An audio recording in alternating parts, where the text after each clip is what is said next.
guys, I am here with Eric, and what all goes on here at the Farmers Co-op Compress? Well, at Farmers Co-op Compress, after the farmers have grown the cotton all year and then now harvested it, and after it's been ginned, the market can't take all of it at one time, so it has to be stored at a warehouse. And so it comes to Farmers Co-op Compress. We store the cotton here and then ship it globally around the world and also to domestic textile mills in the United States. About how many bales of cotton do you guys keep here? Well, we have a capacity of about 2.4 million bales, and this year we anticipate receiving almost that capacity, about 2.3 million bales at our 4 locations. We have locations in Lubbock, Plainview, Levelland, and Stanton.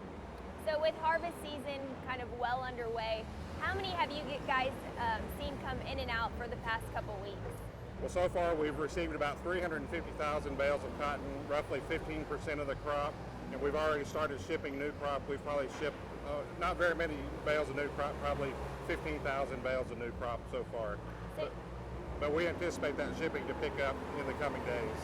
And you guys are housing, all of this cotton. How do you guys make sure that this cotton is protected, insured, and safe from a fire? Well, the cotton, it's a very flammable substance, the bale of cotton is. And so all these warehouses have sprinkler systems in it to protect the bales if they do catch on fire. And do you guys make sure that these places are insured, or how does that work? Yes, once the cotton receives here, and we issue what's called a warehouse receipt, which is ownership of the bale of cotton. Once we issue that receipt, it's insured by Farmers Co-op Compress until the bale leaves here, and then the merchant covers the insurance from the time it's transported to a port or to a domestic mill. What kind of relationship do you guys have with these producers? Well, the producers that grow the cotton are actually members of Farmers Co-op Compress. Those members, they own the local co-op gins. They've invested their resources with other farmers to own and manage and control the ginning process. And then they've also collectively invested their resources into Farmers Co-op Compress. They own all these warehouses and all the facilities here. And then at the end of the year, we return our margins back to those members who've grown the cotton. That's great. You guys are actually getting a load right now. These guys are hauling around some cotton. Where is this coming from? This cotton is from the Texas Star Cooperative, ginned in Wilson, Texas, about 25 or 30 miles from here. How do you guys make sure to separate different gins or different cotton to make sure when someone orders it, you're getting the right cotton? Well, this is the largest cotton warehouse in the world, and in Lubbock we've divided all these warehouses into a 5-plant operation, and we divide the gins evenly across those plants to distribute the cotton. But all the gins that deliver to a particular plant, they all deliver to a particular warehouse until it's full, and then when we move to the next warehouse. But when we're shipping cotton out, we are required to ship the exact bales that are on a shipping order. Unlike grain, where it's just, let's say, the first 50,000 pounds that come out of the bin, we're required to get specific bales. And sometimes it all comes out of one warehouse, but many times it's out of 5 or 10 different warehouses. We're standing in front of a bunch of bales that were just delivered here to the compress, and I'm here with Eric. And why is this warehouse and all of these warehouses so important to these producers? Well, the cotton is grown throughout the year and then harvested and brought to the warehouse in a very short amount of time, and the market can't handle all of it at one time. And so in order to handle the cotton and market it orderly throughout the year, it needs to come to a warehouse.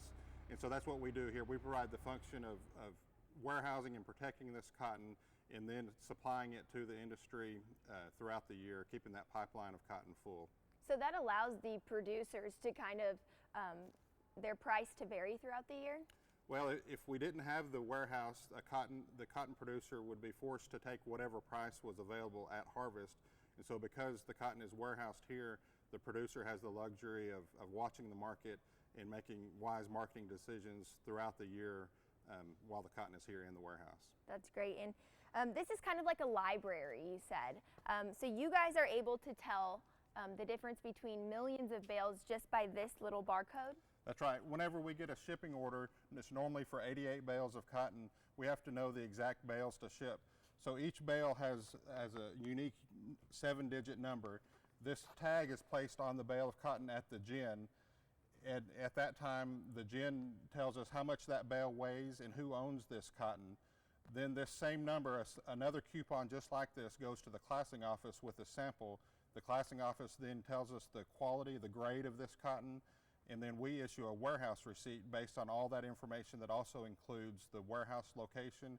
Once all three bits of that information are married up in a database, then that cotton is ready to be marketed. And then the merchant can kind of go in and pick which section that they want, or how does that work? That's right. A merchant will get a shipment of cotton based on the order, whatever the textile mill needs, whatever qualities they need.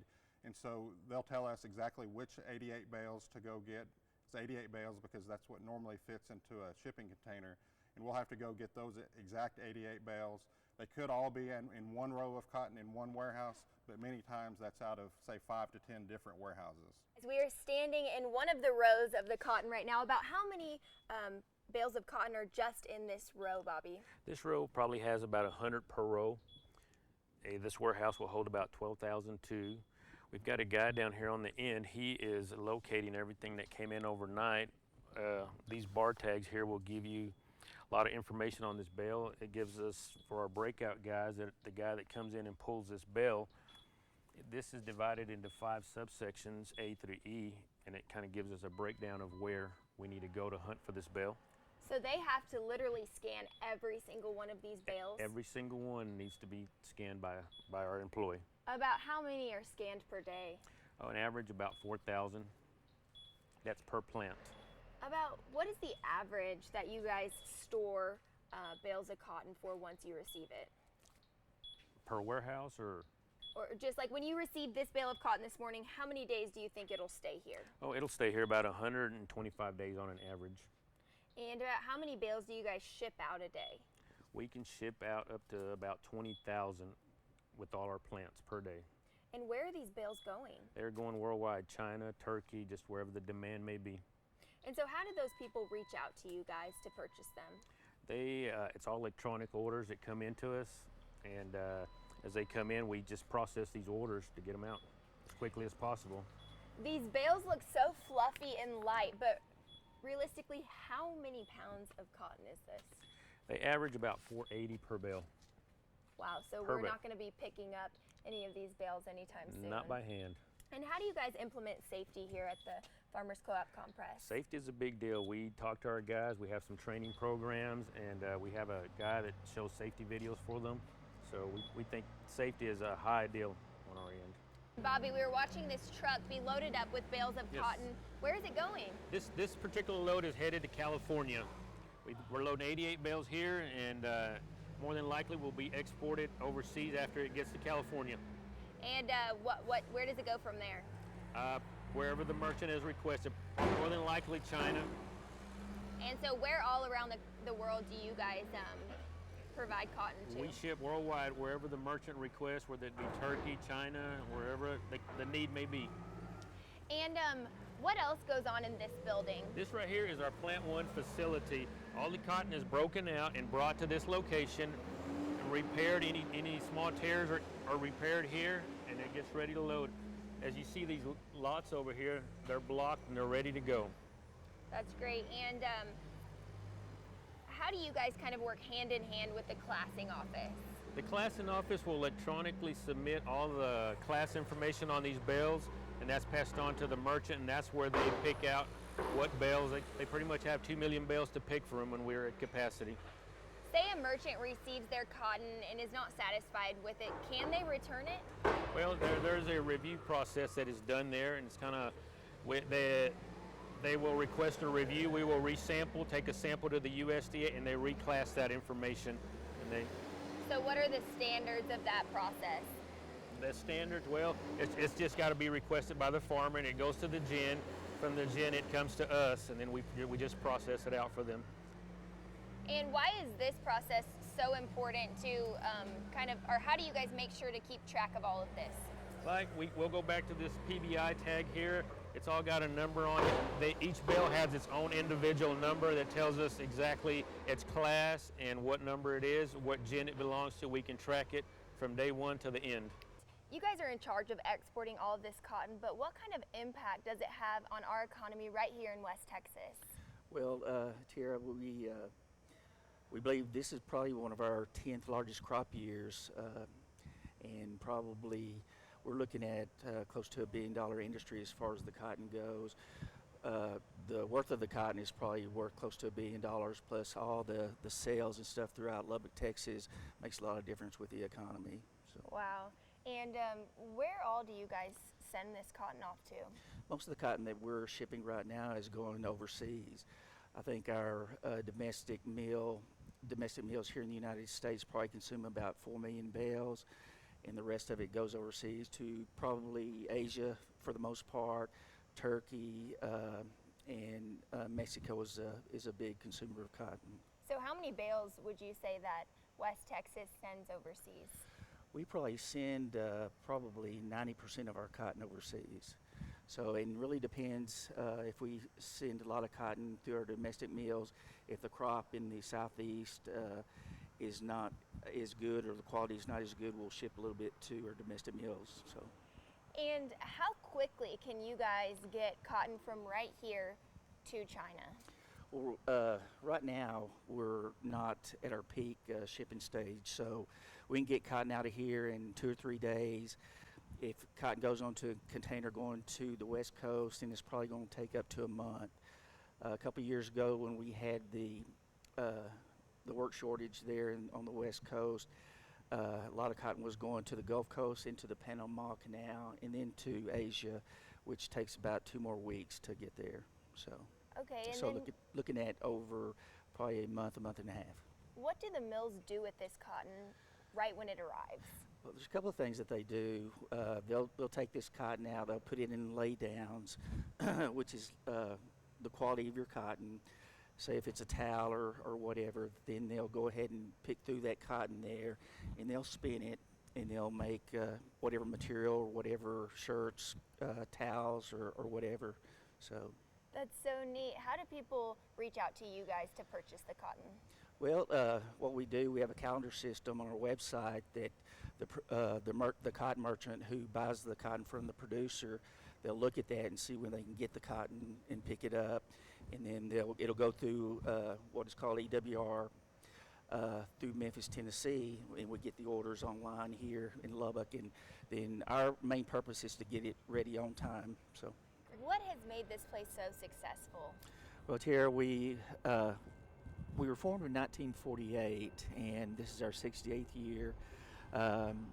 We feel like we're successful. One of the things that is so special to us this year is we've paid back $1 million to our producers since 1948. We're a cooperative, and our producers own us, and anytime that we can make a good margin, we'll pay it back to them. And this year was a fantastic year for that. So that's Billion with a B? Billion with a B, yes. And what kind of relationship do you guys have with those producers? Well, we don't have a real close relationship to them. We more so to our gin that brings cotton to us, but we do get out in the community, and we do know these producers, some of them, yes, anyway. And how many bales did you guys export your first year compared to now? I'm thinking the first year in 1948 was probably less than 100,000 bales. This year we're expecting about 2.3 million bales, so a little bit of difference there. We have a train coming by here this morning. It's such a nice morning out, a little bit chilly, yes, but nice. So about how many bales do you guys export a day? When we're at peak season, we will be receiving from our gins around 30,000 bales a day. Peak shipping season, we'll be actually loading 20,000 bales a day. So that's 50,000 bales in a 24-hour period. So a lot of cotton going in and out. It's pretty neat that a crop that's grown and harvested right here in West Texas is traveling worldwide and making an impact all over. What kind of impact does it have right here at home? Well, the impact here at home is really the money going to the producer, and the money getting spread around into the South Plains, whether it be vehicles, clothes, or whatever it may be. It's just a big impact, and cotton's been king around here for many years. And what would you say is the key to success daily here at the compress, just to with operations? I guess success for us really is to actually being able to ship on a timely manner when our merchants want it.